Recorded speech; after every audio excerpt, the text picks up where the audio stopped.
Halo, kembali lagi bersama saya. Di channel kali ini saya mau mengajak teman-teman baik yang ada di rumah, di tempat kerja, dimanapun saja berada, untuk mengikuti katekese Prapaskah yang saya bawakan pada hari ini. Namun, sebelum saya akan membacakan tema APP Prapaskah 2023,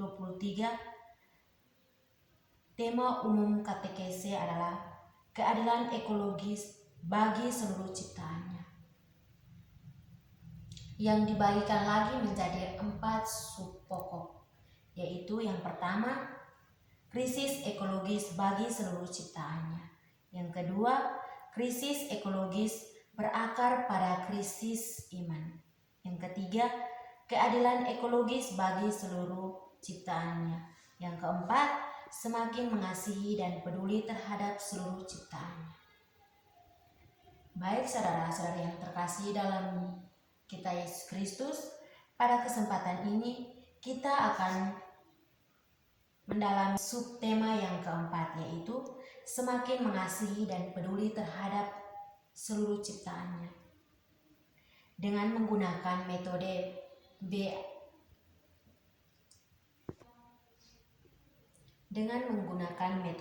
BSA, yaitu baca, sharing, dan aplikasi.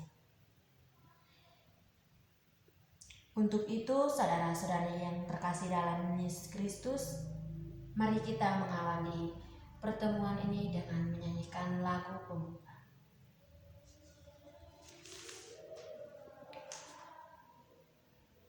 Sudilah ya Tuhan, ampuni kami, lihatlah kami bertobat, ya Yesus Raja penebus dunia, kepada Engkau kami menghadap,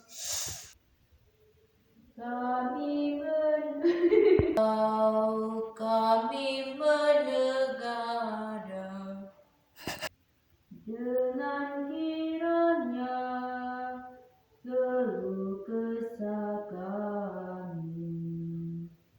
Sudilah ya Tuhan, ampuni kami, lihatlah kami bertobat.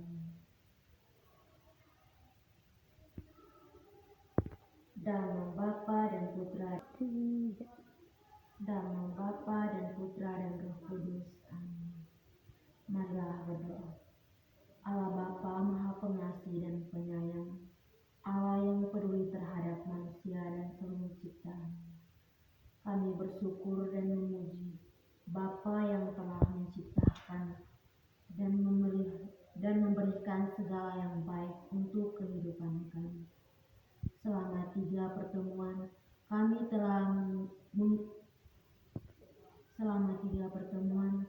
telah mengumpuli kehidupan manusia dan seluruh ciptaan dengan aneka krisis ekologis yang menyebabkan iklim yang tidak menentu, yang menyebabkan kami dan seluruh alam ciptaan lainnya mengalami berbagai musibah dan kehancuran.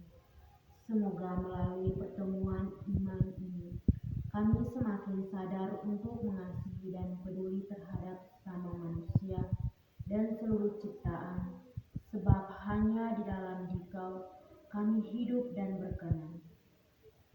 Kami mohon ini demi Kristus Tuhan dan pengantara kami, yang hidup dan berkuasa kini dan sepanjang segala masa. Amin.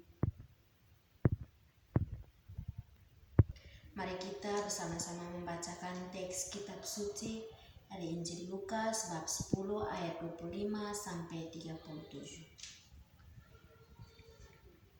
Pada suatu kali berdirilah seorang ahli Taurat untuk mencobai Yesus, katanya, "Guru, apa yang harus kuperbuat untuk memperoleh hidup yang kekal?"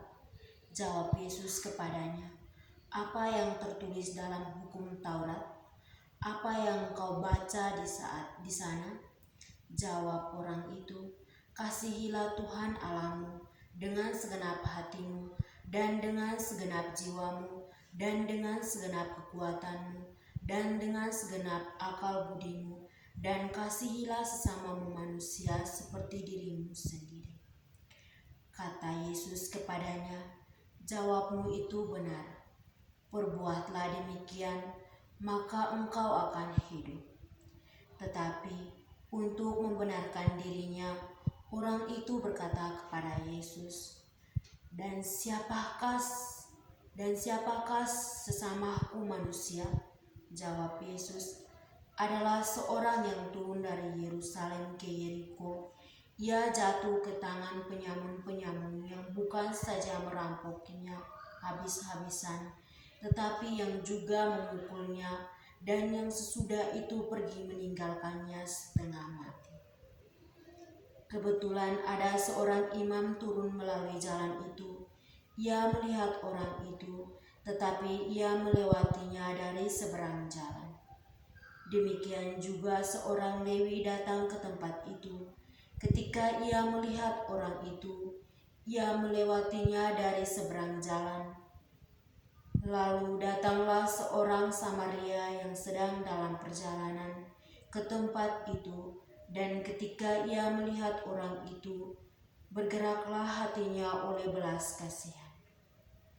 Ia pergi kepadanya lalu membalut luka-lukanya. Sesudah ia menyiraminya dengan minyak dan anggur, kemudian ia memakaikan orang itu ke atas keledai tunggangannya sendiri, lalu membawanya ke tempat penginapan dan merawatnya. Keesokan harinya, ia menyerahkan 2 dinar kepada pemilik penginapan itu. Katanya, "Rawatlah dia, dan jika kau belanjakan lebih dari ini, akan menggantikannya waktu aku membeli."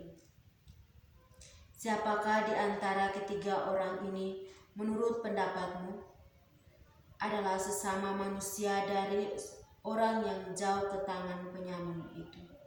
Jawab orang itu, "Orang yang telah menunjukkan belas kasih kepadanya." Kata Yesus kepadanya, "Pergilah dan perbuatlah demikian." Demikianlah sabda Tuhan. Terpujilah Yesus Kristus. Baik saudara-saudara sekalian yang terkasih dalam Yesus Kristus, setelah kita mendengarkan sabda Tuhan, marilah kita masuk ke bagian yang kedua, yaitu sharing. Dalam bagian yang kedua ini, bagi teman-teman yang mau membagikan pengalaman berkaitan dengan tema ataupun ini kitab suci, langsung saja masuk ke kolom komentar. Baik, sekarang kita akan memasuki bagian yang ketiga, yaitu aplikasi. Dalam bagian yang ketiga ini aplikasi, yaitu tindakan nyata. Dalam tindakan nyata apa yang akan kita lakukan. Baik saudara-saudara sekalian, setelah kita mendengarkan dan merenungkan sabda Tuhan, marilah kita mengakui iman kepercayaan kita dengan berdoa.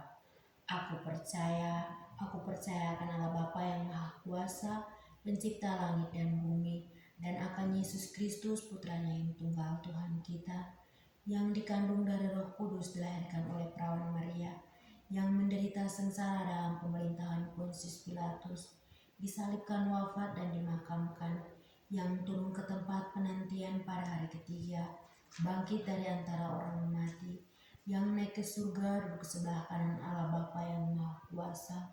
Dari situ ia akan datang mengadili orang hidup dan yang mati. Aku percaya akan Roh Kudus, Gereja Katolik yang kudus, persekutuan para kudus, pengampunan dosa, kebangkitan badan, kehidupan yang kekal. Amin.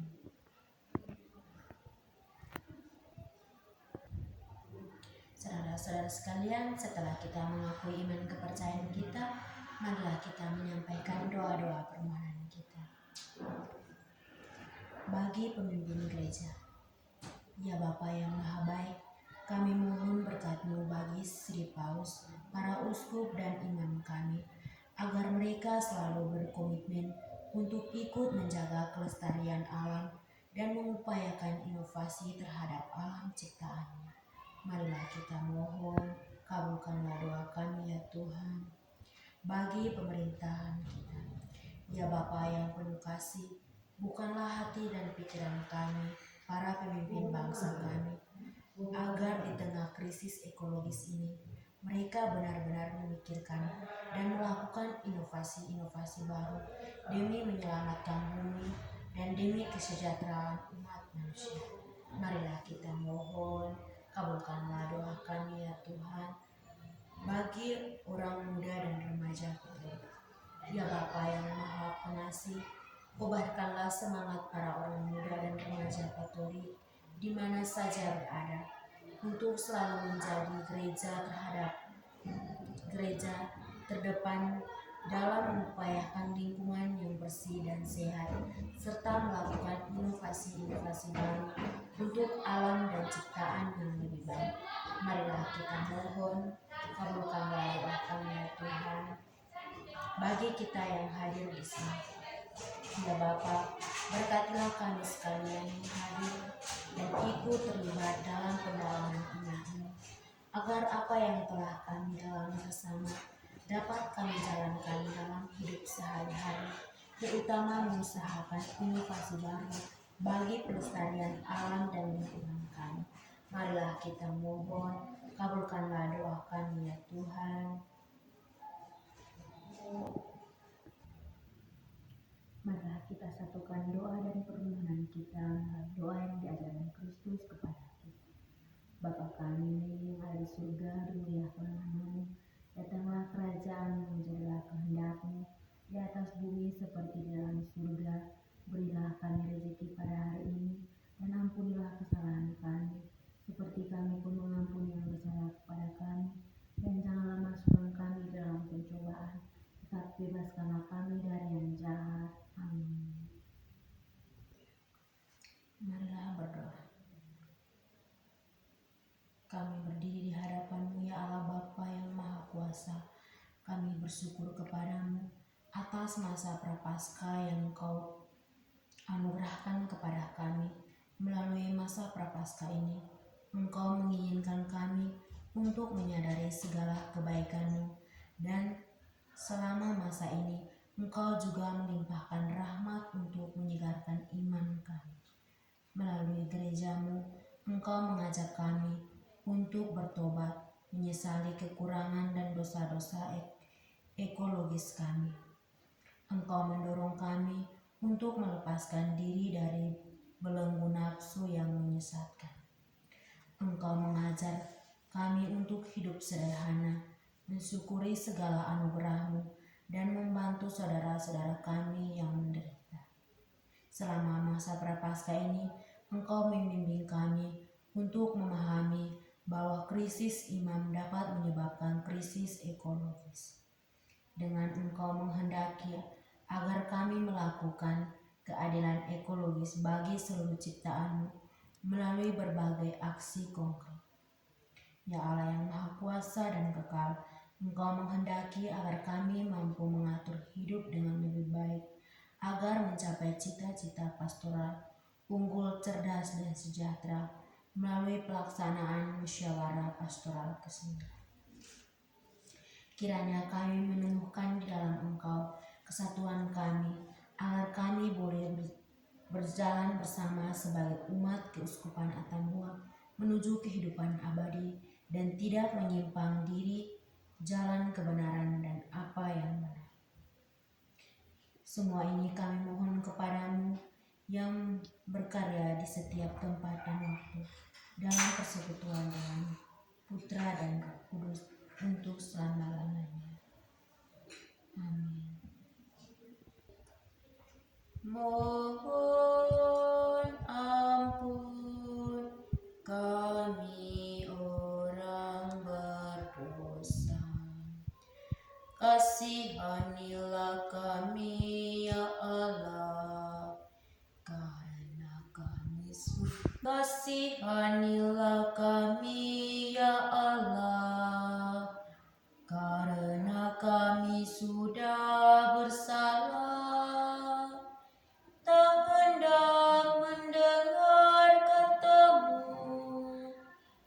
sudi membalas cintamu. Mohon ampun kami orang berdosa. Dan nama Bapa dan Putra dan Roh Kudus. Amin. Oke teman-teman, terima kasih sudah mengikuti katekese ini. Jangan lupa komen, like, subscribe. Sampai jumpa.